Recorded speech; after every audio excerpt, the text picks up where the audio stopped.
বাবা রাগ করেন না, খেলতে পারার কোনো একটা সমাধান দেন। এজন্যই আমি তগলে একটা বই লিখতাছি, খেলতে পারার গর্জন।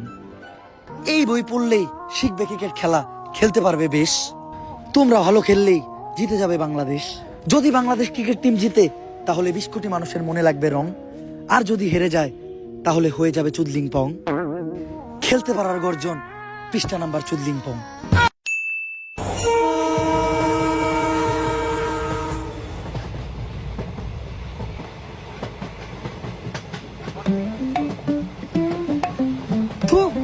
লজ্জা লাগতাছে আমার, বাংলাদেশের বাদে কি আর তুই খারাপ যে আমাকে মতো ইন্টারন্যাশনাল লেভেলের ক্রিকেটার গো ট্রেনে করে নিতাছে।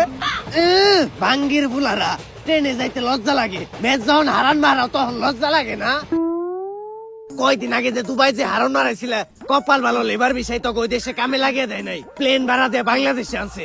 লজ্জা তো লাগে আমাগো যে এত কিছুর পরও তোকে খেলা দেই। আপনি কে কাকা বাংলাদেশ ক্রিকেট টিম নিয়ে এরকম উল্টাপাল্টা মন্তব্য করতেছেন? বাংলাদেশ টিমের প্লেয়ার কোন কৃতজ্ঞতা আছে আপনার? ক্রিকেট খেলা সম্বন্ধে আপনি কি বুঝেন? বাতিজে আমিও একজন খেলোয়াড়, হয়তো বা ক্রিকেট খেলা তেমন একটা পারি না, কিন্তু যেই খেলা পারি ওই খেলা তুমগো থেকে অনেক ভালোই পারি। ওইটা আবার কোন খেলা কাকা? তোমার কাকিরে যে জিগাইও। দেখ, এত অপমান সহ্য করা যায় না। মনটাই চাইতেছে ক্রিকেট খেলা বাদ দিয়া কুতকুত খেলা শুরু